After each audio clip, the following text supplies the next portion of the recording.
Hey guys, it's Brandon. I'm back with another video, and this is going to be kind of a combination video, kind of an info video, pickups video. It's going to be a little convoluted, not convoluted, but it's kind of like a combination video.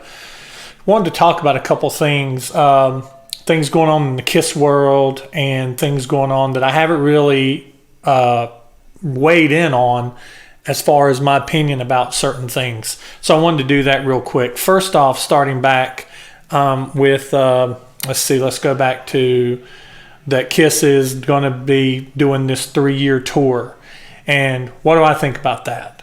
I don't really care for it unless, and I will not be buying a ticket or going to it unless they can get Ace and Peter to come back. And even then, I would maybe only consider it because we've all heard Paul's voice lately. And I love the guy. I'm not going to beat him up over his voice. I've heard all the excuses and everything, and I've heard that, but his voice, it's just not held up over the test of time. It's been all these vocal gymnastics that he's done throughout the years, or I don't know what it is. And I know he's had some surgeries, and, you hear Gene's voice, and Gene's voice still sounds good, but Gene hasn't sang as much as Paul. He's not talked as much as Paul as far as in concert and really working those vocals. So even if you have Peter and Ace in the band, I don't still know if I'd want to go see it. But that is probably the closest I'd come to buying a ticket. The next thing I want to talk about, so that's me on that, is would I go see KISS on their 3-year end of the road tour? Probably not. Only if maybe consider if they had Ace and Peter, and even then, I don't know. Next thing I want to talk about is Ace's new album that's he's released, or I think it's a pre-order. I don't think it's actually out yet, but he released a song a few weeks ago, Bronx Boy, and released that as a single, and it came with mixed reviews from what I heard, and I haven't got the chance to weigh in on that yet. But where I stand on that song is I actually think it's a really good song. It's not some of his best work that he's done, but I admire Ace and the fact that he has maintained this really strong solo artist presence. He has a really good fan base. It's a really strong, loyal fan base. He has been arguably the best, the most favorite member of KISS by fans, and he continues to have a loyal following, and so I think his album is going to do really well, just like it has before. I like Bronx Boy, and he just released a new song, the Rockin' with the Boys, and I've not got a whole lot of plays in on that. Bronx Boy is on my playlist. I've not got a whole lot of plays in on Rockin' with the Boys. But I still think it's a good song. I've heard some people say it sounds like it's filler, and it doesn't really sound like that to me. It's another good, strong song. I'm really looking forward to hearing the rest of this album. And I really like what Ace has done with some albums he's done in the past, like when he did Origins and he did these covers and everything. And I'm looking forward to it. It said Origins Volume 1, so naturally I'm looking forward to Origins Volume 2. But I just think Ace's album is really good, and I'm really looking forward to. I think the 2 songs are really good. I believe the album's going to be good. I'm hoping at least. So I'm looking forward to those songs coming out. Let's see. The next thing I want to talk about, and I'm just kind of rambling here. Hold on a second. Let me get some beer. I'm drinking Blue Moon tonight. Blue Moon Honey Wheat. Finishing up a 6-pack. I'm not a big beer drinker. I don't drink to get drunk. I just drink because I like the taste of it. And unless I'm 3-beer Brant, which I hadn't done a video yet, so it's becoming the end of summer, so I'm going to have to do one of those soon. I've had some people asking about that.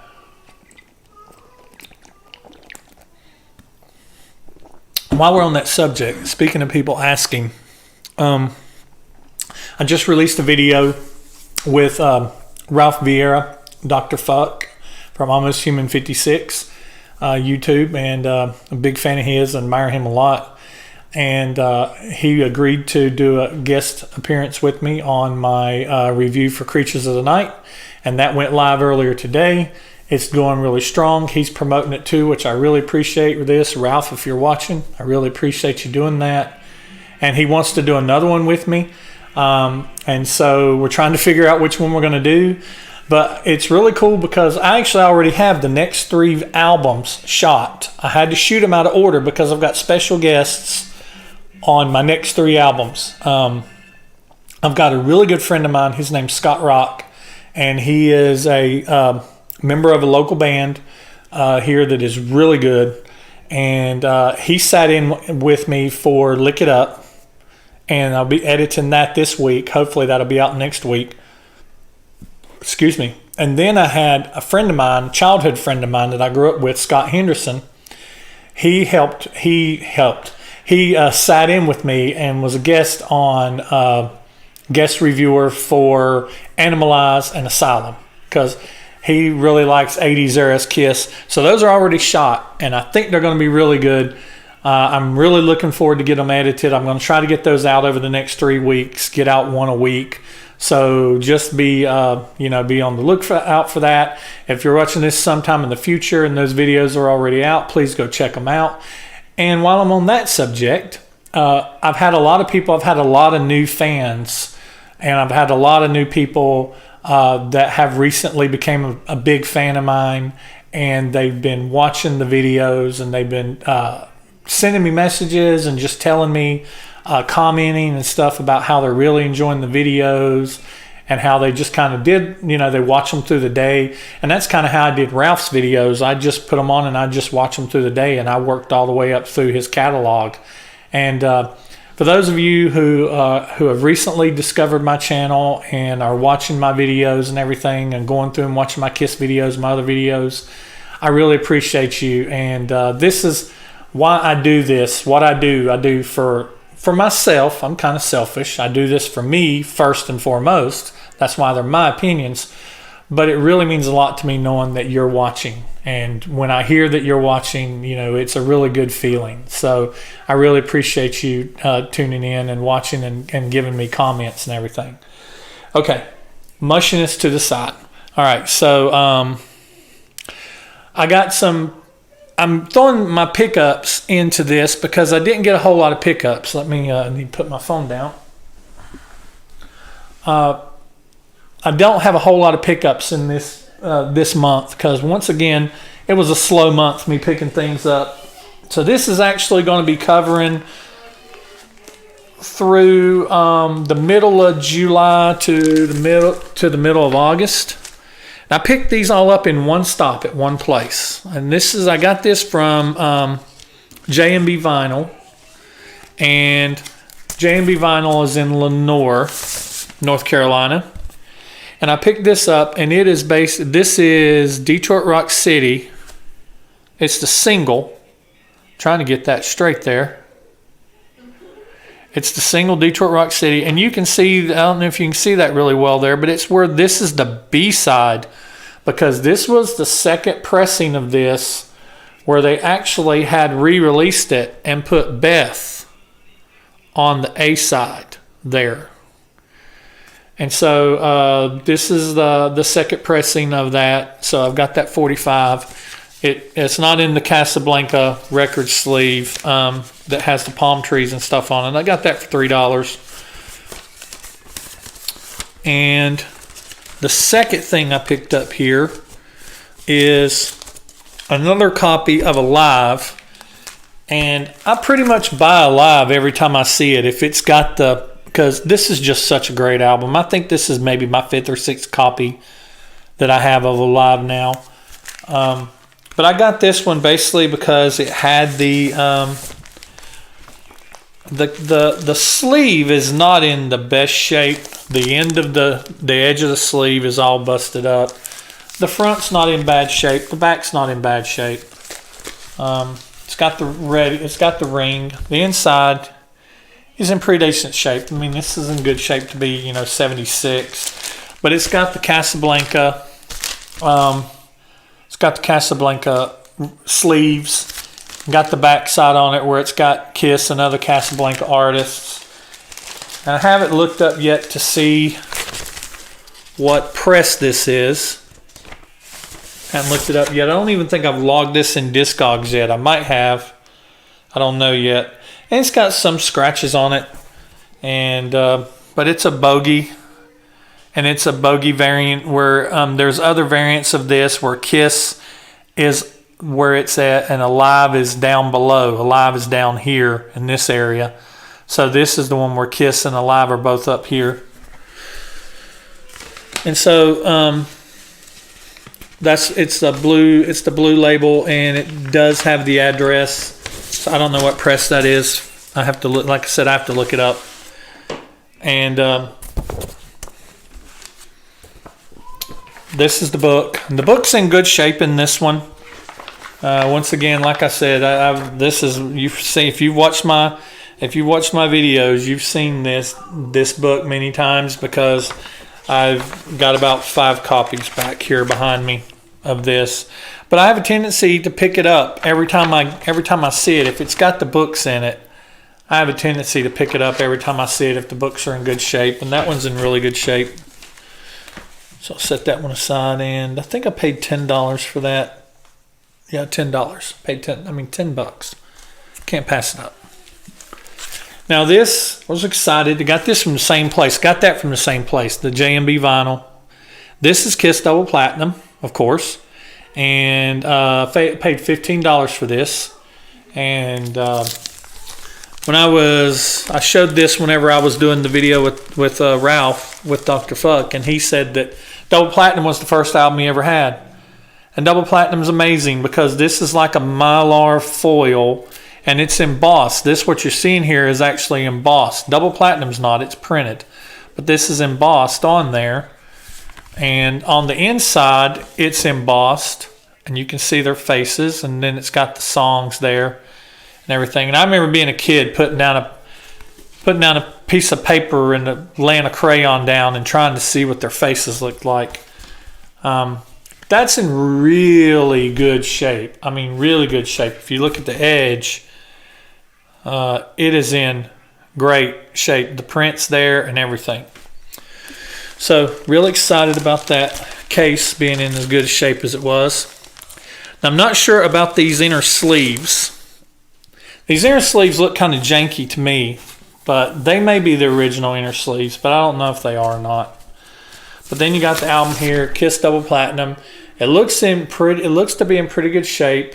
There's not really any scratches on it, but you know, it's Kiss Double Platinum, and this is catalog MBLP 7100-2. And if you hear a baby, it's grandbaby night, so you might hear one of my grandbabies that's still here. And so we're not beating children. He's 9 months old. And then inside of here is also, this is what whenever I saw this in the store, I was like, oh crap. Because I've seen Double Platinum in stores, and I've not picked it up because it didn't have the inserts. And inserts are always a bonus. So this is the kind of like the certificate. And it's from 1978.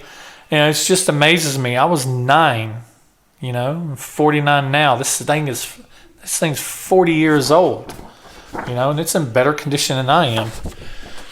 And the merch form, there. And you could have your logo shirt for let's see here. You could have your logo shirt for $6 and your belt buckle for $5. You could have all 4 posters, and I remember having these posters. Everybody had these posters. Not that many people have them now, and they're certainly worth more than $4 each. But these merch forms, when I started getting back into collecting Kiss stuff, I was kind of shocked to see that inserts and stuff like that aren't as hard to come by as you would think that they would be, especially like order forms and tattoos from the Live 2, because I know I use mine. And but they apparently are a little more easily he's just crying. They're a little more easily, maybe I need to take him some beer. I did not say that. Social services.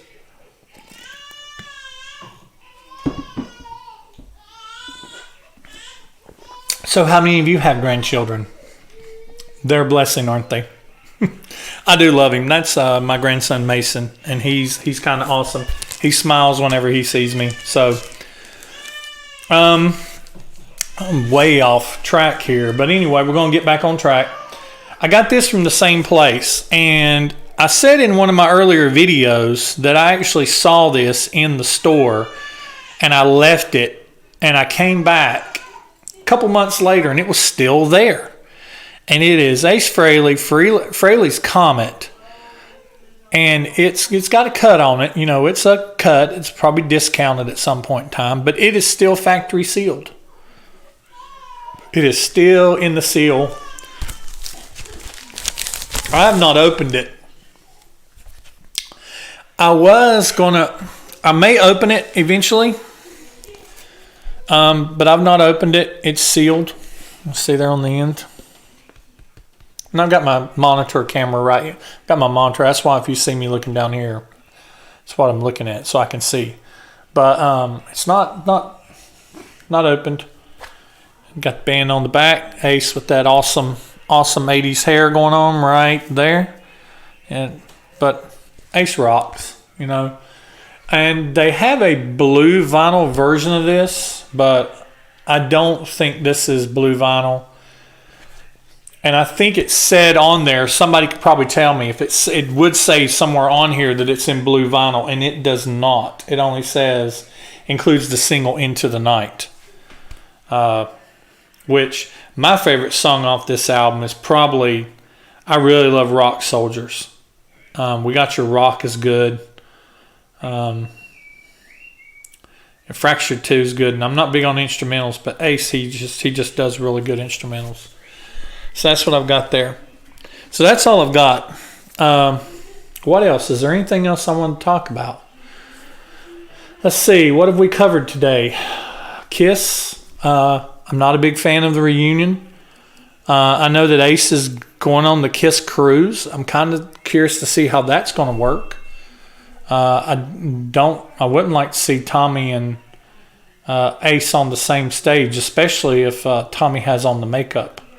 And let me go ahead and say something. I've said it in another video, and I don't know who of you have seen what videos or what. Let me go ahead and say this about my opinion about the current lineup of Kiss. Or Paul and Gene and their two employees. Because I think Eric was the last official kind of member of Kiss. Everybody else along the way might have been employees. I don't know about Bruce or Eric Singer, but they just feel employee-ish to me.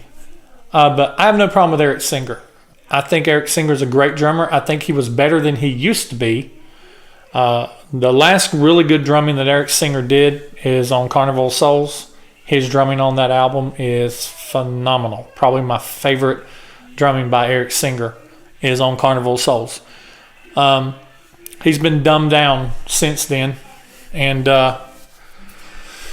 let's see. Tommy Thayer, I think he's a great musician. But honestly, if I try to think of any of his solos off of Monster or off of Sonic Boom, I can't think of them. He doesn't play memorable solos, especially on Sonic Boom, because he seems like he's just trying to rip Ace off in every way that he plays. At least on Monster, he plays more towards the way I think he is truly playing and not trying to play like Ace. But there's songs I really like on Sonic Boom, and there's songs I really like on Monster. I haven't reviewed those two albums yet and made videos for them, so I'm not going to say too much. But I think those are great albums. Let me back off. I won't say they're great albums. I think they have some good songs on them. I'm not going to say if they're good albums yet or not. But I like them as a foursome without the makeup. Are they my favorite incarnation of Kiss? No, they're not. And I've never really said what my favorite incarnation of Kiss is, but me and my son may be doing a video, and I'm going to kind of leave that for that. If we don't, because I know he's gotten real busy, I'll eventually say what it is in one of my videos when I get to that band, that version of the band. Hint, hint, nudge, nudge. But I don't like them with the makeup on. I don't like them cosplaying as Peter Criss, the Catman, and as Ace Frehley, the Spaceman. I don't like them cosplaying. You know, Ralph trips me out. He calls them Cheater Criss, and Fake Frehley. And but I don't like them cosplay. I call them the cosplayers. And why not give them their own makeup? Why not give them their own makeup back with Sonic Boom? That would have been perfect. That was a big Walmart exclusive push. They could have introduced their own makeup at that point in time. You know, these are marketing gurus. I don't understand why they didn't do it. Paul did it for Eric, and he did it for Vinnie. When they put the makeup back on, they should have gave these two guys their own makeup. But would that have necessarily sold? Maybe not. But does Kiss sell really big now anyway? Not in the United States. But, you know, still in the world, other parts of the world, they do. So I don't like them with the makeup on, but I don't have a problem with that band. Like I said, they do make good music. They have made good songs, and they're good musicians. And speaking of Vinnie Vincent, there's another thing I wanted to touch on. You know, Vinnie has had his snafus. I mean, you know, he was silent and a recluse for 20 years, and then he came back during this convention, and everybody welcomed him back and made shots about his looks. And you know what? I don't care what he wants. I don't care what he looks like. I don't care. And I don't know how he's identifying, if he's a he, if he's identified as a she. I don't care if he dresses up in his aunt's, you know, power suits or whatever. I don't care how he dresses. I don't care, you know, I'm kind of like, I stand, once again, I hate keeping to say it, but me and Ralph talked about it. If you haven't watched that Creatures video, check it out. But we talked about, we don't care so much what the band does as people. We just care about the music. And Vinnie Vincent is a phenomenal guitarist, and he's a phenomenal songwriter. As you saw in my review with Creatures, and you'll probably see, you know, some in my review of Lick It Up that Vinnie was involved in, and in my review of Revenge that'll be coming up, you know, later on down the road. He's a phenomenal songwriter, phenomenal guitarist. He plays some of the best melodic solos I've ever heard. But there's something wrong with that man. You know, that the way he did, where he came back and he said, he's going to release his box set and he's going to give everybody 2. And, you know, that's an empty promise. It's not going to happen. And then he backed out on this comic book convention, or this not comic book convention, but this podcast convention. And my buddy Ralph is real tight with those guys and everything, so I don't want to come down on the wrong side of this, but I think that both of them, in a way, they didn't act in a very professional way. The podcast guys should have had a contract, you know, to protect them. But I'm not blaming them for Vinnie backing out on them, because it sucks that he did, but he didn't have a contract with them. So they gave him the leadway to be able to do that. Like I said, it sucks. You know, they should have been able to honor their word, and Vinnie would be showing up at this thing. But then again, they knew who they were dealing with, so they should have maybe had a contract with this guy, because, you know, he's slimy. And great guitarist, great songwriter, but still slimy. Not somebody I don't think I'd want to meet. I had the opportunity to go down and see him at a horror convention in February or March, right after he came back, and I didn't go. I turned down the opportunity to go because I wasn't really interested. But so Vinnie is supposedly going to be playing a concert in Nashville at Graceland. And I don't know. Here's how much I care. I don't even know when it is. I didn't even look into it. I just heard that he was going to do it. And honestly, the only way I think that's going to happen is if he has a contract. And whoever probably set that up, if he did it or whatever, there's probably a contract somewhere. But Vinnie, you know, part of me wishes he'd just go away again. But I wish he would go away with his shenanigans but that he would actually release some new music, or maybe write some more songs with Kiss, or maybe tour with the Gene Simmons band. Write some songs with Gene. Him and Gene really wrote some good songs together. So maybe write some songs with Gene and tour with Gene's band or whatever. But that's really all I have. And, this is going to be right at about a 30-minute video. So I actually only intended on it for being about 10 minutes. So I guess that's just it, unless I can think of anything else here in the next second or so. Nope. All right. I'm going to sit here. I'm going to finish my beer. And I know Blue Moon, and it's not sponsored. It's just, I like this beer. And none of my stuff's sponsored. Nobody sponsors me. Why would they? But I like it. It's good beer. And I would bore you and let you watch me drink it, but I'm not going to do that to you. So once again, I want to thank you guys for watching. Thank you for subscribing. If you enjoy it, tell your friends about me. I tell people about podcasts that I watch all the time. There's podcasts I watch on YouTube. I tell people about it all the time. I tell people about Ralph all the time. I love Ralph. And but anyway, if you're one, like I said, if you're a regular watcher, thank you. I really appreciate it. And if you're one of these new people, I really appreciate you. I hope you enjoy it. I hope you keep watching. And when you don't have anything to do and you're bored, just put on one of my videos. The sound of my voice will lull you right to sleep. All right, guys. So I really appreciate you watching. I'm Brant. This is In My Head channel. And I will see you next time.